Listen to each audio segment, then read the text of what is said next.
안녕하세요. 오늘 저희가 좀 깊게 들여다볼 내용은요. 웨스트민스터 신앙고백서에 나오는 그리스도인의 결혼, 특히 배우자 선택 기준에 관한 거예요. 보내주신 자료가 이 신앙고백서 24장 3절 해설인데요.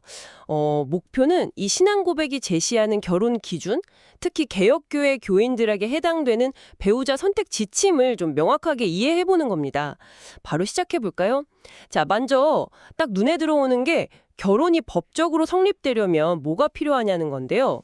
자료 보니까 뭐 인종이나 신분, 이런 외적인 건 전혀 상관없고 오직 결혼하는 당사자들이 분별해서 동의할 능력이 있느냐, 이게 유일한 조건이라고 하네요. 네, 맞아요.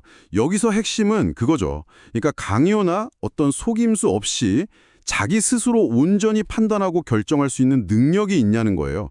예를 들어서 너무 어리다거나 뭐 약물 영향 아래에 있다거나 아니면 어떤 정신적인 제약 때문에 이게 지금 결혼이라는 걸 제대로 이해하고 동의하기 어렵다. 그러면 좀 이 신앙 고백서 관점에서는 합법적인 결혼으로 보긴 어렵다는 거죠. 아, 그렇군요. 특히 이제 그리스도인들의 결혼은 하나님 앞에서 맺는 언약적 약속이라는 의미가 있잖아요. 그래서 그 무게를 알고 정말로 진심으로 동의할 수 있는 그런 성숙한 판단력이 꼭 필요하다. 이걸 강조하는 거고요. 네, 단순히 법적인 걸 넘어서 그리스도인에게는 또 다른 의무가 있군요. 그 유명한 주 안에서만 결혼해야 한다. 이게 나오네요. 이건 뭐 기본적으로는 믿지 않는 사람과는 결혼하지 말라. 이런 뜻이겠죠? 네, 가장 기본적으로는 그렇죠. 근데 이 해설 자료는 주 안에서라는 말을 조금 더 깊게 파고들어요. 단순히 불신자랑 결혼하지 말라. 이걸 넘어서 부부 둘 다 같은 신앙 안에 있어야 한다는 거예요. 그래야만 결혼의 본질이라고 할 수 있는 그 언약적인 사랑, 이걸 제대로 이해하고 실천할 수 있다고 보는 거죠.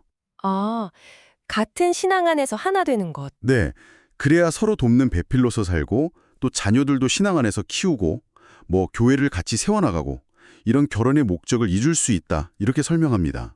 근거 구절로는 고린도전서 7장 39절을 들고 있고요. 아, 근데 여기서부터는 기준이 확 더 구체적이 되면서 어쩌면 좀 오늘날 듣기에는 상당히 놀라울 수 있는 내용이 나와요. 이 신앙고백서가 참된 개혁신앙을 가진 사람은 불신자나 우상숭배자뿐만 아니라 천주교인과도 결혼하면 안 된다. 이렇게 경고를 하고 있단 말이죠. 불신자, 우상숭배자는 뭐 그렇다 쳐도 왜 천주교인이 여기에 포함된 걸까요? 네, 그게 사실 이 문서가 쓰인 역사적 신학적 배경을 좀 이해해야 하는 부분인데요. 당시 이 신앙 고백서를 작성했던 사람들의 관점에서 보면 로마 카톨릭은 좀 성경 외에 다른 전통을 너무 강조한다거나 마리아나 성인에게 기도하게 하는 것들, 이런 것들이 교인들을 미신으로 이끌고 본질적으로는 우상숭배적인 요소를 가진다, 이렇게 본 거예요. 일종의 거짓된 가르침으로 간주했던 거죠. 아, 그 시대에는 정말 심각하게 받아들였군요. 네, 그렇죠. 그래서 천주교인과의 결혼은 주 안에서 이루어져야 할 그 영적인 하나됨, 이걸 불가능하게 만들고 신앙의 순수성을 해칠 위험이 있다, 이렇게 판단한 겁니다. 뭐랄까, 구약에서 이방 민족과 결혼하는 걸 금지하면서 그들의 종교적 영향력을 경계했던 것과 비슷한 맥락으로 해석될 수도 있겠죠. 관련 구절도 암시하고 있고요. 그렇군요. 시대적 배경과 그 당시에 첨예했던 신학적 입장이 그대로 반영된 거네요.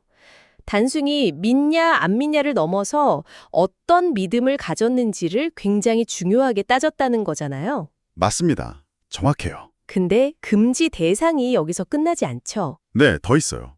신앙 고백서는 또 생활에 있어서 사악하다고 잘 알려진 자나 저주받을 이단을 주장하는 자와도 결혼하면 안 된다고 해요. 사악하다고 알려진 자, 이단 주장하는 자, 좀 더 설명해 주시죠. 전자는 그러니까 회개하지 않고 계속해서 부도덕한 삶을 사는 사람을 말하는 거고요. 후자는 기독교의 핵심 교리 있잖아요. 뭐 삼위일체나 그리스도의 신성 같은 거요. 이런 것들을 아예 부정하거나 왜곡하는 사람을 의미합니다. 아, 단순히 행실뿐 아니라 교리적인 부분까지. 네, 이런 사람들과 결혼하는 건 고린도 후서 6장 14절 인용하면서 말하듯이 믿지 않는 자와 멍에를 같이 매지 말라는 경고처럼 하나님과의 언약 관계에 어긋날 수 있다. 이렇게 보는 거죠. 결국 이게 그냥 교회 다니냐 안 다니냐 이런 표면적인 걸 넘어서서 그 사람의 실제 믿음의 내용 그리고 그게 삶으로 어떻게 드러나는지 이걸 배우자 선택의 아주 중요한 기준으로 삼아야 한다는 거네요. 네, 정확합니다. 신앙 고백이랑 삶의 열매가 일치하는가, 이걸 보라는 게 이 신앙 고백서의 핵심 요구 사항 중 하나라고 할 수 있어요. 자, 오늘 이렇게 웨스트민스터 신앙 고백서를 통해 살펴본 결혼과는요, 법적인 성립 요건을 훨씬 넘어서 정말 공유된 신앙의 내용, 그리고 경건한 삶의 실천을 배우자 선택의 거의 절대적인 기준으로 제시하고 있습니다. 이 내용들이 이걸 듣고 계신 분들께는 어떤 의미로 다가올까요? 네, 여기서 한번 중요한 질문을 던져볼 수 있을 것 같아요. 만약에 정말 평생 함께할 동반자를 찾을 때 세상적인 조건이나 그냥 일반적인 성격 궁합, 이런 것들을 넘어서서요, 오늘 우리가 살펴본 이런 구체적이고 어쩌면 좀 엄격해 보이기까지 하는 신학적인 기준들 있잖아요. 공유된 핵심 신앙 고백, 그리고 삶으로 나타나는 그 신앙의 열매, 여기에 훨씬 더 무게를 둔다면 과연 배우자를 보는 관점이나 우리의 선택, 또 관계로 어떻게 달라질 수 있을까? 이건 한번 깊이 고민해 볼 만한 상당히 도전적인 질문이 될 것 같습니다.